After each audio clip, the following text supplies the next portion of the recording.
السلام علیکم ورحمۃ اللہ وبرکاتہ نحمدہ ونصلی علی رسولہ الکریم اما بعد فاعوذ باللہ من الشیطان الرجیم بسم اللہ الرحمن الرحیم رب اشرح لی صدری ویسر لی امری واحلل عقدۃ من لسانی یفقہوا قولی والفجر ولیال عشر، قسم ہے فجر کی اور 10 راتوں کی، والشفع والوتر اور طاق اور جفت کی، حل فی ذالک قسم لذی حجر، کیا اس میں عقل والوں کے لیے کوئی قسم ہے، کوئی گواہی ہے، کوئی نشانی ہے۔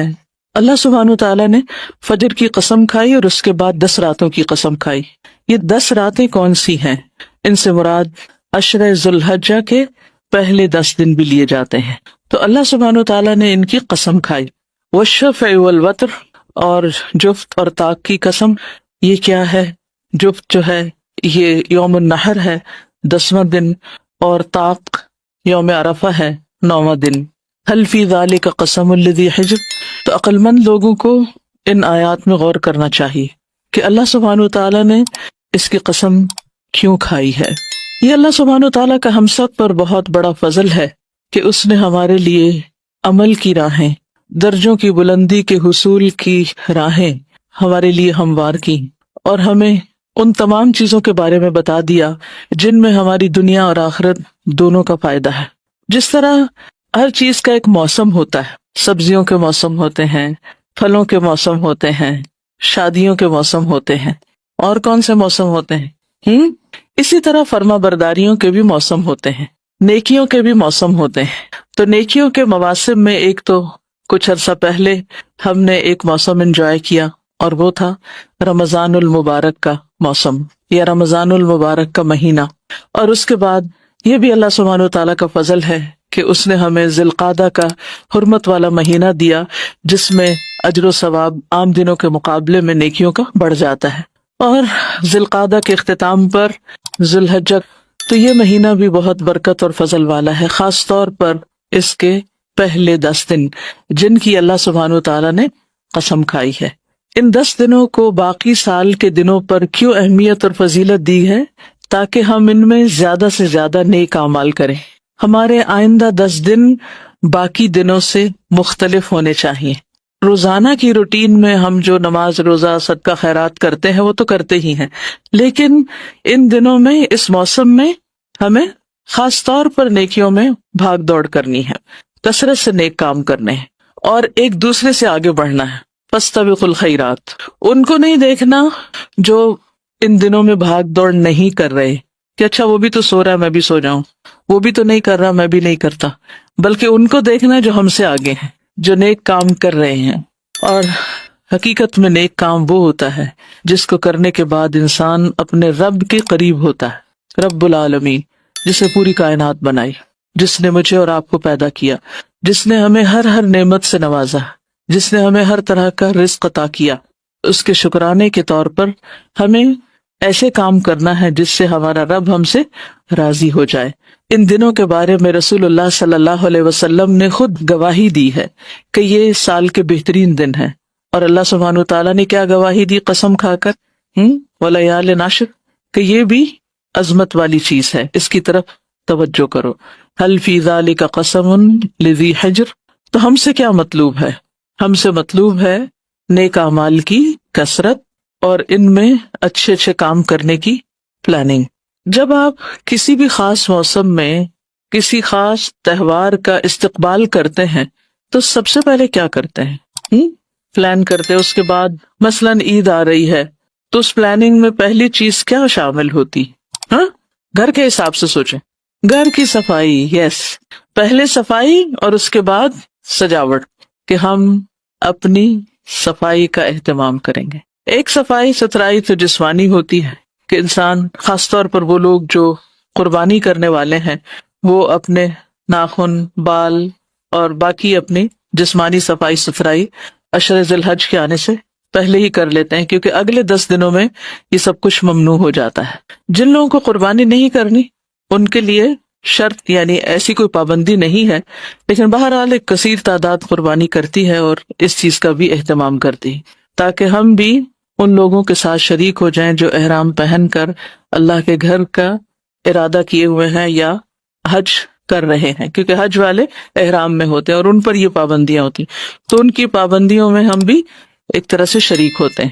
دوسری بات یہ ہے کہ اللہ سبحانہ تعالی توبہ کرنے والوں اور پاک صاف رہنے والوں سے محبت کرتا ہے، تو جہاں آپ اپنی جسمانی صفائی ستھرائی کا خیال کریں گے، یعنی خصوصی طور پر ایک طرح سے، وہاں اپنے گناہوں کی صفائی کا بھی خصوصی اہتمام کرنا ہے۔ تو اس کے لیے کیا کرنا ہے؟ سچی توبہ، یعنی اللہ سبحانہ تعالیٰ سے ان سب گناہوں کی معافی مانگے جو رمضان اور آج تک ان 2 مہینوں میں ہو چکے ہیں، شوال اور ذی القعدہ میں، کیونکہ گناہ ہماری نیکیوں کے راستے میں رکاوٹ ہوتے ہیں۔ تو پہلا کام کیا کرنا ہے؟ توبہ کرنی ہے۔ یعنی ویسے تو ہم استغفر اللہ کہتے رہتے ہیں، لیکن ایک اتی سچی خالص توبہ پوری توجہ کے ساتھ اللہ سبحانہ تعالیٰ کی طرف رجوع کرتے ہوئے، کیونکہ توبہ میں ہماری دنیا اور آخرت دونوں کی بھلائی ہے، اور اس لیے بھی توبہ کہ اللہ سبحانہ تعالیٰ ہمارے لیے نیکیاں کرنا آسان کر دے، ہمارے دلوں کے بوجھ دور کر دے اور ہمارے گناہوں کے بوجھ ہم سے دور کر دے۔ اللہ تعالیٰ فرماتے ہیں وَتُوبُوا إِلَى اللَّهِ جَمِيعًا أَيُّهَا الْمُؤْمِنُونَ لَعَلَّكُمْ تُفْلِحُونَ، تم سب اللہ کے حضور توبہ کرو اے ایمان والو تاکہ تم فلاح پا سکو۔ دوسری بات یہ ہے کہ نیک اعمال کی شدید حرص رکھنی ہے، سچی نیت کرنی ہے، کیونکہ جو صدق اور اخلاص کے ساتھ کسی نیک کام کی نیت کرتا ہے، سچا ارادہ ظاہر کرتا ہے، اللہ تعالیٰ اس کو سچا ثابت کر دیتا ہے۔ جب ہم ہاف ہارٹیڈلی کوئی کام کرنا چاہتے ہیں نا، اچھا، اور شیطان ہمیں ڈراتا ہے، 2 دشمنوں کا تو آپ کو پتہ ہی، ایک اندر بیٹھا ہوا ایک باہر ہے، 2 طرف سے زد میں ہے، ایک کا مقابلہ پھر بھی آسان ہوتا ہے لیکن 2 کا مقابلہ تو اور مشکل ہو جاتا ہے۔ تو بہرحال ہمارے اندر کا نفس جو ہے وہ کیا کہتا ہے، ابھی تو بہت گرمی ہے، ابھی تو بہت کام ہے، بہت مصروفیت ہے، روزہ کیسے رکھیں گے، اور باہر کا دشمن بھی دل میں طرح طرح کے وسوسے ڈالتا ہے۔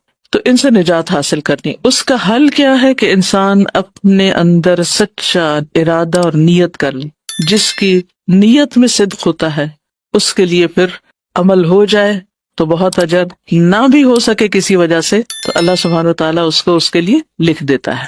وَالَّذِينَ جَاهَدُوا فِينَا لَنَهْدِيَنَّهُمْ سُبُلَنَا وَإِنَّ اللَّهَ لَمَعَ الْمُحْسِنِينَ، جو لوگ ہماری راہ میں جد و جہد کرتے ہیں ہم یقیناً انہیں اپنی راہیں دکھا دیتے ہیں، اور اللہ یقیناً محسنین کے ساتھ ہے۔ تیسری چیز، آئندہ عشرے میں عبادت کے ساتھ ساتھ گناہوں سے دوری اختیار کرنا۔ اپنا محاسبہ کیجئے کہ اب تک کون سے گناہ ہیں جو میں نہیں چھوڑ پا رہی، مجھے پتا ہے یہ گناہ ہے اور پھر بھی میں نہیں چھوڑ رہی، تو ان کو شعوری طور پر چھوڑنے کا ارادہ اور ان سے دوری، یعنی ہر وہ کام جس سے انسان اللہ سبحانہ تعالیٰ کی رحمت سے دور ہو جاتا ہے اس کو چھوڑ دینا ہے۔ اس لیے گناہوں کو چھوڑنے کا ارادہ اور اس کے لیے کوشش، اور اس کے ساتھ ساتھ نیکیاں کرنے کا پکا ارادہ، ٹھیک ہے۔ اللہ سبحانہ تعالیٰ سے ہمیں دعا کرنی ہے کہ اللہ تعالیٰ ہمیں توفیق عطا فرمائے۔ اب کچھ باتیں ہم عشرے کے حوالے سے کریں گے۔ اس کا ہر دن قیمتی ہے، ہر دن ہمیں نیکیاں کرنا ہے، لیکن خاص طور پر جو اس عشرے کا افضل ترین دن ہے وہ کون سا دن ہے؟ 9 ذی الحجہ، عرفہ کا دن، یوم عرفہ۔ عمر بن خطاب سے روایت ہے کہ ایک یہودی نے ان سے کہا کہ اے امیر المومنین، تمہاری کتاب قرآن میں ایک آیت ہے جسے تم پڑھتے ہو، اگر وہ ہم پر نازل ہوتی تو ہم اس دن کو عید کا دن بنا لیتے۔ پوچھا وہ کون سی آیت ہے؟ تو اس نے کہا الیوم اکملت لکم دینکم واتممت علیکم نعمتی ورضیت لکم الاسلام دینا۔ عمر رضی اللہ عنہ نے فرمایا ہم اس دن اس مقام کو خوب جانتے ہیں جب یہ آیت رسول اللہ صلی اللہ علیہ وسلم پر نازل ہوئی، اس وقت آپ عرفات میں جمعہ کے دن کھڑے ہوئے تھے۔ تو گویا قرآن کا آغاز کب ہوا تھا؟ نبی صلی اللہ علیہ وسلم کو نبوت کب ملی تھی؟ رمضان میں، اور تکمیل کب ہوئی؟ ذی الحجہ میں۔ کہ اللہ سبحانہ تعالیٰ نے خود فرمایا الیوم اکملت لکم دینکم، آج میں نے تمہارے دین کی تکمیل کر دی، تمہارے لیے دین مکمل ہو چکا ہے۔ تو آغاز بھی بابرکت اور اختتام بھی بابرکت۔ اور مجھے اچھی طرح یاد ہے کہ پچھلا ہمارا جو تعلیم القرآن جو لاسٹ میں نے تکمیل کروائی تھی، جس کو میں نے پڑھایا تھا، اللہ سبحانہ تعالیٰ کی طرف سے میری کوئی ایسی پلاننگ نہیں تھی، لیکن اتفاق ایسا ہوا کہ جس وقت حاجی عرفات میں تھے اس وقت ہماری تکمیل ہو رہی تھی، یعنی وہ 2 چیزیں اتفاق سے اکٹھی ہو گئیں۔ تو بہرحال یہاں تو ہم چھٹی کرتے ہیں نا اس دن، اس لیے کوئی کام ہو نہیں سکتا کیونکہ آپ نے روزہ رکھنا ہے 9 ذی الحج کا تو 12. تو اس لحاظ سے بھی یہ دن بہت افضل دن ہے، عرفات کا دن. اور پھر اس دن حاجیوں اور غیر حاجیوں دونوں کی بخشش ہوتی. 9 ذی الحجہ کا دن نبی صلی اللہ علیہ وسلم نے فرمایا تمہارا دوپہر کے بعد عرفات میں کھڑے ہونا، قیام، وقوف، کیونکہ بہت سے لوگ حج کرنے جاتے ہیں اور وہ وقوف نہیں کرتے، اپنے خیموں کے اندر ہی بیٹھے رہتے ہیں یا لیٹ جاتے ہیں یا کھانا کھا کے سو جاتے ہیں کہ ہم حج کر رہے ہیں. تو اس دن اگر دھوپ زیادہ نہ ستائے تو کھلے آسمان کے نیچے خیمے سے ذرا باہر نکل کر کھڑے ہو کر دعائیں مانگے. تھک جائیں تو بیٹھ بھی جائیں، لیکن وقوف زیادہ بہتر ہے. یہ تو عرفات والوں کے لیے. تو اس دن اللہ سبحانہ وتعالیٰ آسمان دنیا پر نازل ہوتا ہے. ویسے تو اللہ سبحانہ وتعالیٰ کے نزول کا وقت کیا ہے؟ رات کا پچھلا پہر، لیکن اس دن کو نازل ہوتے ہیں اور فرشتوں سے تم پر فخر کرتے ہیں. اللہ تعالیٰ فرماتا ہے کہ میرے بندے میرے پاس کھلے اور گہرے راستے سے پراگندہ حالت میں آئے، تھکے ہارے، پسینے والے، میل کچیل والے، جو میری رحمت اور جنت کے امیدوار ہیں. انہیں اس میدان تک صرف یہی چیز لائی ہے، یعنی یہ مراد ہے. بس اگر تمہارے گناہ ریت کے ذروں یا بارش کے قطروں یا سمندر کی جھاگ کے برابر بھی ہوں تو میں انہیں بخش دوں گا. تو یہ حاجیوں کے لیے بشارت. آپ بھی سچی نیت کر لیں حج کی، ٹھیک ہے. میرے بندو لوٹ جاؤ، تم بخشے بخشائے ہو، اور ان کی بھی مغفرت ہے جن کی تم نے سفارش کی. اس کا کیا مطلب؟ یعنی جو وہاں پہنچے وہ باقی اپنے رشتہ داروں، دوستوں، عزیزوں سب کے لیے خوب دعا کریں. تو نہ صرف یہ کہ ان کے وہاں ہونے سے ان کی بخشش ہوگی بلکہ پیچھے والوں کی بھی ہو جائے گی. کتنی بڑی خوشخبری. یہ صحیح الترغیب والترہیب کی حدیث ہے. پھر پیچھے والے اور کیا کریں؟ روزہ رکھیں. اور اس روزے کا ثواب کتنا ہے اور اجر کیا ہے؟ 2 سال کے گناہوں کی معافی. ابو قتادہ انصاری سے روایت ہے کہ آپ صلی اللہ علیہ وسلم سے عرفہ کے دن کے روزے کے بارے میں پوچھا گیا تو آپ نے فرمایا گزرے ہوئے 1 سال اور آنے والے سال کے گناہوں کا کفارہ بن جاتا ہے. ٹھیک ہے. جو لوگ حج پر ہوں وہ عرفہ کے دن روزہ نہیں رکھتے، یہ فرق ہوتا ہے. وہ لوگ بغیر روزے کے دعائیں کرتے ہیں، وقوف عرفات کرتے ہیں، اور جو یہاں ہوتے ہیں وہ کیا کرتے ہیں؟ روزہ رکھتے ہیں. اس دن کی بہترین دعا کیا ہے؟ لا الہ الا اللہ وحدہ لا شریک لہ لہ الملک ولہ الحمد وہو علی کل شیء قدیر. یہ کلمہ وہاں کے لوگ تو پڑھیں گے ہی، آپ بھی یہاں پڑھ سکتے ہیں. تو اس دن خاص طور پر اس کی تسبیحات کیجئے. یہ دن آگ سے آزادی کا دن ہے. حضرت عائشہ فرماتی ہیں کہ رسول اللہ صلی اللہ علیہ وسلم نے فرمایا اللہ سبحانہ وتعالی عرفہ کے دن سے زیادہ کسی دن اپنے بندوں کو دوزخ سے آزاد نہیں کرتا. یعنی سب سے زیادہ لوگ اس دن جہنم کی آگ سے آزاد ہوتے ہیں، اور اللہ سبحانہ وتعالیٰ اپنے بندوں کے قریب ہوتا ہے. پھر فرشتوں کے سامنے اپنے بندوں پر فخر فرماتے ہوئے فرماتا ہے کہ یہ سارے بندے کس ارادے سے آئے ہیں، یہ یہاں کیوں پہنچے ہیں؟ تو obviously فرشتے کیا جواب دیتے ہوں گے؟ یہ بخشش چاہتا ہے، گناہوں کی معافی کے لیے آئے. 9 ذی الحج کے علاوہ اگر ہو سکے تو باقی عشرے کے بھی روزے رکھ لیجئے، یعنی باقی دنوں کے. 10 تاریخ عید کو تو نہیں رکھیں گے لیکن 9 روزے تو ہو ہی سکتے ہیں. رمضان کے روزوں کی قضا باقی سال میں بھی دی جا سکتی، لیکن ان 10 دنوں کے روزے صرف انہی 10 دن میں ہی رکھنے ہوتے ہیں، تب ان کی فضیلت ہے. آپ یہ نہیں کر سکتے کہ یہ اس عشرے کے روزے آپ 1 مہینہ بعد رکھ لیں یا پہلے رکھ لیں. نو، وہ انہی دنوں میں ہی رکھیں گے تو اس کا اجر و ثواب زیادہ ہوگا عام دنوں کے مقابلے میں. ٹھیک ہے. 10واں دن جو ہے وہ یوم النحر، قربانی کا دن ہے. رسول اللہ صلی اللہ علیہ وسلم نے فرمایا اللہ کے نزدیک افضل دن یعنی افضل ترین دن یوم النحر، اور اس کے بعد یوم القر یعنی 11 ذی الحجہ بھی ہے، کیونکہ اس دن بھی قربانی کی جاتی. اور جو قربانی کرنا چاہتا ہو وہ کیا کرے؟ ان دنوں میں ناخن اور بال نہ کاٹے.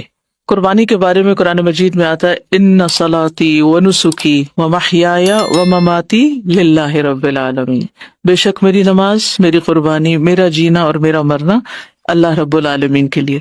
تو اس دن جب ہم قربانیاں دیکھتے ہیں تو کیا یاد آتا ہے؟ جب آپ کے سامنے ایک بکرا یا اونٹ ذبح ہو رہا ہو تو کیا یاد آتا ہے؟ اپنی موت بھی یاد آتی کہ یہ تو اللہ کے راستے میں جا رہا ہے. کیا ہماری موت بھی اللہ کے راستے میں ہوگی یا اپنے نفس کو خوش کرتے ہوئے، لوگوں کو خوش کرتے ہوئے، شیطان کو خوش کرتے ہوئے ہوگی؟ ظاہر ہے جس راستے پر آج آپ چل رہے ہیں اسی راستے پر ہی اختتام ہوگا. تو بہرحال یہ یاد رہے کہ یہ دن دنیا کے افضل ترین دنوں میں سے ہیں. یعنی عشرہ ذوالحجہ کے دن افضل ترین دن، یہ حدیث میں آتا ہے، اور ان دنوں میں کیا گیا کوئی بھی نیک عمل، چاہے روزہ ہو یا نوافل ہو یا صدقہ خیرات ہو یا کسی مریض کی عیادت ہو یا گھر والوں کی خدمت ہو کہ ان کے لیے آپ سحری بنا رہے ہیں، افطاری بنا رہے ہیں، یہ سارے کام اللہ کی خاطر اگر آپ کر رہے ہیں تو ان کا اجر و ثواب عام دنوں سے کہیں زیادہ ہے۔ آپ یہ بھی کر سکتے ہیں کہ اگر آپ کے کچھ قضا روزے رہتے ہیں تو ان کی نیت سے بھی آپ ان دنوں میں روزے رکھ سکتے ہیں، تو عشرہ ذی الحجہ کے بھی جو فضیلت ہے وہ بھی آپ کو مل جائے گی اور قضا روزے بھی پورے ہو جائیں گے۔ بس آخری جو 9 ذی الحجہ کا روزہ ہے وہ آپ اسی نیت سے رکھ لیں تاکہ وہ خاص اس کی جو فضیلت ہے وہ حاصل ہو سکے۔ ابن عباس کہتے ہیں کہ رسول اللہ صلی اللہ علیہ وسلم نے فرمایا، اللہ تعالیٰ کو کوئی نیک عمل کسی دن میں، کوئی نیک عمل کسی دن میں اتنا پسندیدہ نہیں جتنا ان دنوں میں پسندیدہ اور محبوب ہوتا ہے، یعنی عشرہ ذی الحجہ۔ صحابہ نے کہا، اے اللہ کے رسول، کیا جہاد فی سبیل اللہ بھی نہیں؟ فرمایا، نہیں، جہاد فی سبیل اللہ بھی نہیں، مگر جو شخص اپنی جان اور مال لے کر نکلا ہو پھر کچھ واپس نہ لایا ہو، پھر کچھ واپس نہ لائے، یعنی شہید ہو گیا ہو، تو شہادت کا مرتبہ بہرحال بلند ہے۔ راوی کہتے ہیں کہ سعید بن جبیر ذی الحجہ کے 10 دن داخل ہونے کے بعد عبادت میں بہت زیادہ کوشش کرتے تھے، اتنی جس کی وہ قدرت نہیں رکھتے تھے، یعنی عام دنوں میں وہ کر نہیں پاتے تھے جتنی وہ ان دنوں میں کیا کرتے تھے۔ تو ہم کیا کیا کر سکتے ہیں؟ نمبر 1، ذکر و اذکار کر سکتے ہیں۔ بس نا آپ پیریڈز میں ہیں، آپ کو نماز نہیں پڑھنا اور کام نہیں آپ کر پا رہے، روزہ نہیں رکھ پا رہے، تہجد نہیں پڑھ سکتے، تو آپ کیا کریں؟ کثرت سے ذکر کریں۔ کوئی چیز آپ کو ذکر سے نہیں روک سکتی، اس کے لیے وضو کے ساتھ ہونا بھی شرط نہیں، کیونکہ اس کی تلقین آپ نے خود فرمائی۔ آپ نے فرمایا کوئی دن اللہ کے ہاں ان 10 دنوں سے زیادہ عظمت والا نہیں، اور نہ ہی کسی دن کا عمل اللہ تعالیٰ کو ان 10 دنوں کے عمل سے زیادہ محبوب ہے، بس تم ان 10 دنوں میں کثرت سے تحلیل یعنی لا الہ الا اللہ، تکبیر اللہ اکبر اور تحمید الحمدللہ کہو۔ تو ان 10 دنوں میں جو ذکر سب سے افضل ہے وہ کیا ہے؟ تکبیرات۔ تو اس میں حمد بھی آ گئی، اللہ اکبر بھی آ گیا، اور لا الہ الا اللہ بھی آ گیا۔ ایک اور تکبیر بھی پڑھی جاتی، اللہ اکبر کبیرہ والحمد للہ کثیرہ وسبحان اللہ بکرۃ واصیلا۔ نبی صلی اللہ علیہ وسلم نے فرمایا، سب سے افضل کلام سبحان اللہ والحمد للہ ولا الہ الا اللہ واللہ اکبر ہے، یعنی سورج جن چیزوں پر طلوع ہوتا ہے ان میں سب سے زیادہ محبوب مجھے یہ ذکر ہے۔ ایک اور جگہ پر افضل الذکر لا الہ الا اللہ ہے، تو آپ خالی لا الہ الا اللہ بھی پڑھ سکتے ہیں، لا الہ الا اللہ وحدہ لا شریک آخر تک بھی پڑھ سکتے ہیں، اور یہ بھی سبحان اللہ والحمد للہ ولا الہ الا اللہ واللہ اکبر، اور تکبیرات اللہ اکبر اللہ اکبر لا الہ الا اللہ واللہ اکبر۔ اور پھر اللہ سبحانہ تعالیٰ کا چنا ہوا کلام کون سا ہے جو پسندیدہ ہے، جو اللہ نے اپنے فرشتوں اور بندوں کے لیے چنا، وہ ہے سبحان اللہ وبحمدہ۔ تو اس کی بھی آپ یعنی کثرت کر سکتے ہیں، کم از کم صبح شام 100 بار اس کی تسبیح بیان کریں۔ دوسری ہے قرآن کی تلاوت، اور آپ سب جانتے ہیں کہ ایک حرف کے بدلے میں کیا ملتا ہے؟ 10 نیکیاں، 10۔ قرآن سفارش کرے گا کس کے لیے؟ پڑھنے والوں کے لیے، شفیعا لاصحابہ۔ اصحاب کون ہوتے ہیں؟ ساتھی۔ تو قرآن کے ساتھی کون ہیں؟ یا قرآن کن کا ساتھی؟ جو اس کو ساتھ رکھتے ہیں۔ ساتھی کون ہوتا ہے؟ جو ساتھ ہوتا ہے۔ تو قرآن مجید کو کہاں رکھیں؟ شیلف پر یا ساتھ ساتھ؟ ایک تو دل میں ہوتا ہے، وہ بھی ساتھ ہوتا ہے، وہ سب سے زیادہ ساتھ ہوتا ہے، اور جو دل میں نہیں وہ آپ کے مصحف میں آپ کے ساتھ ساتھ رہنا چاہیے۔ آپ دیکھیے کہ جن کے دلوں میں ہے وہ تو بہت ہی خوش قسمت ہے۔ نبی صلی اللہ علیہ وسلم نے فرمایا، قیامت کے دن قرآن مجید آئے گا اور کہے گا، اے میرے رب اس کو زیور پہنا دیجیے۔ کس کو؟ قاری قرآن کو۔ تو اس شخص کو عزت کا تاج پہنایا جائے گا۔ قرآن مجید پھر کہے گا، اے رب اور زیادہ اس کی عزت افزائی فرمائیے۔ تو اس قرآن پڑھنے والے کو عزت کا لباس پہنایا جائے گا۔ قرآن مجید پھر کہے گا، اے میرے رب اس سے راضی ہو جائیے۔ تو اللہ تعالیٰ اس شخص سے راضی ہو جائے گا۔ پھر اللہ تعالیٰ فرمائے گا، قرآن پڑھتے جاؤ اور جنت کے درجات چڑھتے جاؤ، اور ہر آیت کے ساتھ ایک نیکی بھی زیادہ کر دی جائے گی، یعنی اور زیادہ فضیلت بڑھا دی جائے گی۔ تو اگر آپ سارے کام چھوڑ کے حافظ بننے کے لیے نہیں بیٹھ سکتے ایک جگہ، تو ایک دن میں ایک آیت یا 2 دن میں ایک آیت یا ہفتے میں ایک آیت یہ تو یاد کر ہی سکتے ہیں نا۔ کیا خیال ہے؟ اس کے لیے بس آپ کو ایک کام کرنا ہوگا، اور وہ یہ کہ کوئی ایک وقت باندھنا ہوگا ٹھیک ہے. اور وہ وقت آپ کی ٹریولنگ ٹائم بھی ہو سکتا ہے، وہ وقت آپ کا رات کو سونے سے پہلے بھی ہو سکتا ہے، وہ صبح اٹھ کر جو فجر کے بعد تلاوت آپ کرتے ہیں وہ بھی ہو سکتا ہے، جو کوئی بھی وقت ہو سکتا ہے، بس اس میں آپ ہوں اور آپ کا قرآن ہو اور آپ کی وہ ایک آیت ہو. ایک آیت یاد کر لیں، ہفتہ بعد اس کو دہراتے رہے، جب 3 ہو جائے 4 ہو جائے نمازوں میں پڑھنا شروع کر دیں، اور پھر آپ جب اس کو دہرائیں تو اس پر غور بھی کریں. آیت وہ ہو جس کا ترجمہ آپ کو آتا اور اسے بار بار دہرائیں، بار بار دہرائیں، بار بار دہرائیں، اور اس میں غور کریں کریں کریں کریں. اور اگر آپ کو تھوڑی سی عربی آتی ہے نا تو آپ گوگل سرچ پر اسی آیت کو پیسٹ کریں اور نیچے بے شمار لنک کھلیں گے مختلف تفاسیر کے، آپ اس کو ایک کے بعد ایک پڑھتے جائیں. آپ یقین مانیں کہ یہ وقت جو اس کام میں آپ کا گزرے گا اس سے کہیں زیادہ انجوائبل ہوگا جو آپ ایک بہترین کھانے کی میز پر بیٹھیں جس پہ طرح طرح کی ڈشز ہوں اور آپ کبھی کچھ کھائیں کبھی کچھ کھائیں اور جب کھاتے جائیں تو طبیعت بوجھل ہوتی جائے. لیکن جب آپ اس معاہدہ پر، یہ بھی معاہدہ ہے، یہ بھی ایک دسترخوان ہے جس میں لوگوں کی سال ہر سال کی محنتیں ہیں، جس میں انہوں نے ساری ساری زندگی کام کر کے ارک ریزی کر کے قرآن میں غور و فکر اور تدبر کر کے ان آیات کے بارے میں لکھا ہے، جمع کیا ہے. جب آپ اس کو پڑھتے جائیں گے آپ کا دل دماغ ہر چیز روشن ہوتی جائے گی، یوں لگے گا روشنی کے سمندر میں آپ. لیکن یہ چیز تھوڑا سا وقت لیتی ہے. آپ اس کے لیے سنڈے کا دن رکھ سکتے ہیں جس دن کوئی کلاس نہیں، کچھ نہیں، کوئی دباؤ نہیں، کچھ نہیں، بس انجوائے کریں بیٹھ کے تھوڑی دیر. جو لوگ فقہ القلوب کافی دن سے پڑھ رہے ہیں وہ یہ کر سکتے ہیں، کچھ مشکل نہیں. بس ایک آیت، چھوٹی سی آیت، ایک آیت لے لیں. اقبال نے کہا تھا نا، قرآن میں ہو غوطہ زن اے مرد مسلمان. شعر سب کو آتا، دیکھ کتنے لوگ بولے ہیں، لیکن کتنے غوطہ زن بھی ہوئے ہیں پھر جو ڈوبے ہوں اور پھر کچھ موتی نکال کے لائیں. آپ یقین کریں اگر اس طریقے سے آپ پڑھیں گے اور حفظ کریں گے اور نمازوں میں پڑھیں گے، آپ کی نمازوں کی کوالٹی یقیناً بہتر ہوگی، کیونکہ آپ نے مشقت کر کے ایک آیت سیکھی ہے نا. اس وقت جس طرح آپ پڑھ رہے ہیں نا، یہ تو انٹرٹینمنٹ. کسی نے پڑھا، پڑھ کے بول دیا، آپ نے سن لیا اور آپ نے سمجھ لیا، ٹھیک ہے، یہ پہلا سٹیپ ہے، تھوڑا سا آگے بڑھیں. ٹھیک ہے، جو بگنرز ہیں ان کے لیے میں سمجھتی ہوں مشکل، لیکن میری ایک بتائی ہوئی ایک ترکیب جو ہے یہ شاید آپ کو زندگی میں کسی وقت کام آ جائے. یعنی اس قرآن کو اگر آپ نے ساتھی بنانا نا تو ساتھی جو دوست جو ہوتا ہے نا اس کو تنہائی میں لے کے بیٹھتے پھر مزہ زیادہ آتا ہے باتیں کرنے کا. ایک ہوتا ہے نا سب کے ساتھ، اس کا اپنا ایک مزہ ہے. اس وقت ہم پڑھ رہے ہیں قرآن کی بات، اور ایک یہ ہے کہ سب اپنے اپنے کاموں میں لگے اور آپ لے کے بیٹھے ہوئے تفاسیر، اس کو پڑھ رہے، اس کو پڑھ رہے، اس کو پڑھ رہے، روشنی پہ روشنی پہ روشنی پہ روشنی. اور آپ یقین کریں کہ اگر آپ کو 50% بھی سمجھ آتا ہے نا، کئی چیزیں آپ اس میں سے سیکھ جائیں گے. اس پہ نہ کہیں ہمیں نہیں سمجھ آتی عربی، کرنا تو شروع کریں، کر کے تو دیکھیں. کیا اگر دنیا بھر کی چیزیں ہم سرچ کرتے رہتے ہیں. اللہ کا شکر ہے ہم اس دور میں پیدا ہوئے ہیں کہ ہمیں یہ ساری چیزیں اکٹھی ہو کے ایک جگہ مل جاتی. آج سے 10 سال پہلے، 20 سال پہلے یہ لگژری کسی کو حاصل نہیں تھی.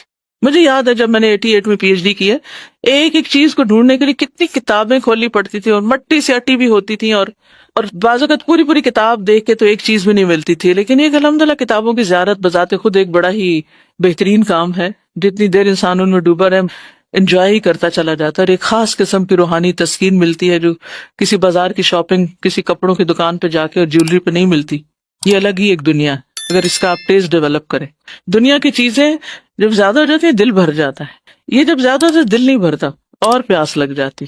تو بہرحال قرآن کو ساتھی بنا لیں. ساتھی دیکھیے، ہم مصروف بھی ہوتے ہیں نا تو اپنے دوستوں سے ہفتے میں 1 آدھ دفعہ تو مل ہی لیتے ہیں نا. جا کے ویکینڈ پہ کسی وقت ہم کہتے ہیں اچھا آج کے دن ہم جائیں گے ملاقات کرنے دوستوں سے، رشتہ داروں سے. لوگ ویکینڈ پہ کیا کرتے ہیں بتائیے؟ کیا ہوتا ہے آپ کے گھروں میں؟ کھانے پکتے ہیں، دعوتیں ہوتی ہیں. جو لوگ فیملی اورینٹڈ ہوتے ہیں، سوشلائز کرنے والے ہوتے ہیں، وہ ویکینڈ کا انتظار کرتے ہیں، ملتے ہیں، ملاتے ہیں، لوگوں کو بلاتے ہیں، خود جاتے ہیں، سب بیٹھتے ہیں، انجوائے کرتے ہیں. کیسے دل خوش ہوتا ہے سب کو دیکھ کے، مل کے. اس سے زیادہ خوشی ہونی چاہیے ہمیں قرآن کی ایک آیت سمجھ آ جائے. تو بہرحال ابھی آپ کو پورے 1 ہفتے سے زیادہ کی چھٹیاں ہو رہی ہیں اور وہ آپ کے دن ہیں. ٹھیک ہے، عید کر لیجئے، ملیے ملائیے، روزہ رکھ لیجئے، سب کچھ، لیکن کچھ نہ کچھ قرآن کے ساتھ، ساتھی جو ساتھ ہو اس کے ساتھ بھی وقت گزاریے. اگر اللہ آپ کو توفیق دے تو اس عشرے میں ایک قرآن ختم کر لیجئے. میں اس لیے مشورہ دے رہی ہوں کہ ہو سکتا ہے سب کو نہ فائدہ دے، مگر ہو سکتا ہے کسی کو فائدہ بھی دے جائے. اس کے تھوڑی سی میں بریک اپ آپ کو بتا دیتی ہوں، شاید اس طرح آپ کو آسانی ہو جائے. کل کسی نے مجھے بڑی انٹرسٹنگ ایک سٹوری سنائی. ایک مشورہ کیا تھا، سورت یاسین شروع ہوئی تو میں نے 4th بیچ میں اپنے اسٹوڈنٹ سے کہا اپنے دوستوں کو لے کر آئے. تو ایک خاتون اپنے ایک دوست کو لے آئی، ان کو اتنی اچھی سورت یاسین لگی، انہوں نے پورے قرآن کی تفسیر و کورس کر لیا ایک دن آنے سے، ایک دفعہ بلانے سے اور ایک مشورہ دینے سے. پھر ہر ماں اپنے بچوں کے لیے حریص ہوتی ہے.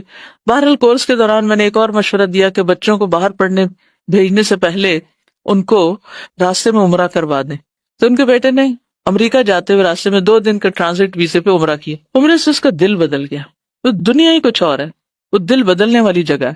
تو بہرحال جب وہ وہاں پہنچا تو اتفاق سے جو اس کا کلاس فیلو تھا اس کے کمرے میں تفسیریں رکھی ہوئی تھی. اس نے وہاں جا کے تفاسیر پڑھنی شروع کر دی اور پھر اس نے وہیں پر کام وغیرہ کیا کچھ سال، وہیں پر شادی کی ایک دیندار لڑکی سے، پھر وہ اس کو لے کے واپس پاکستان آ گیا.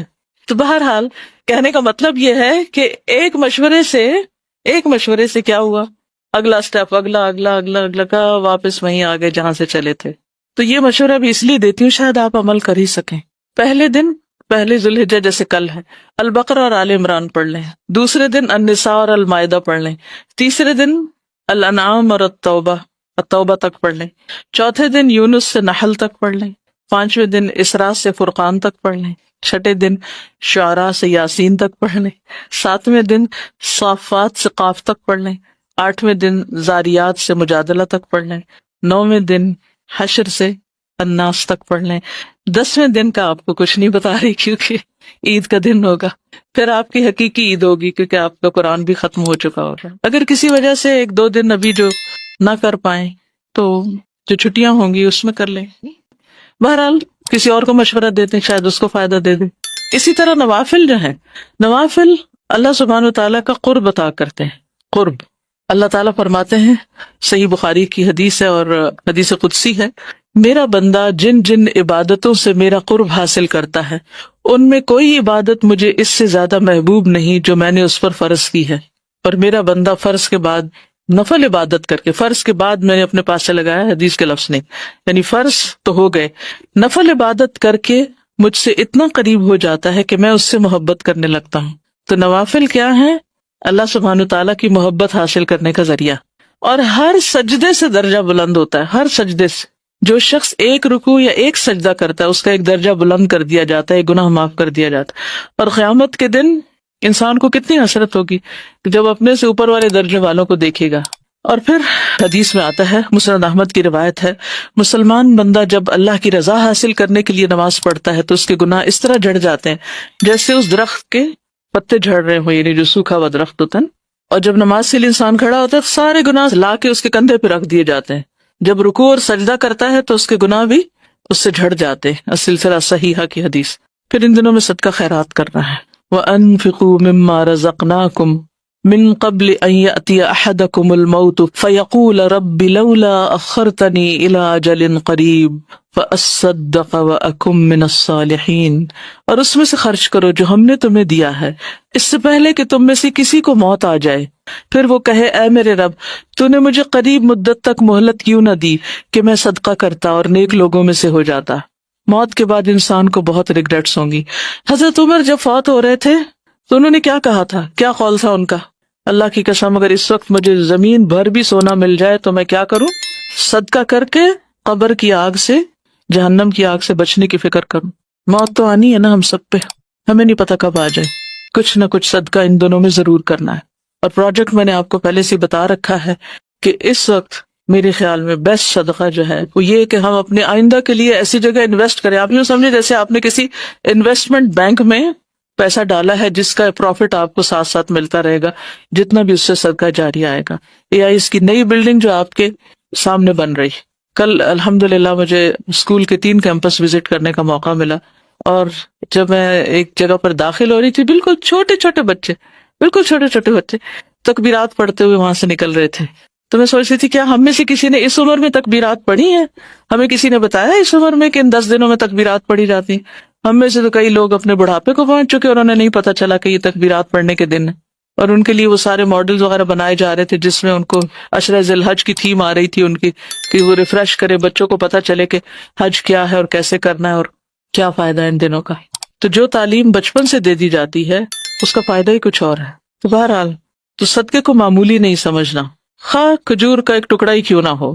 اور جو اللہ کی راہ میں کوئی چیز خرچ کرتا ہے اس کے لیے اس کا 700 گنا اجر لکھا جاتا ہے.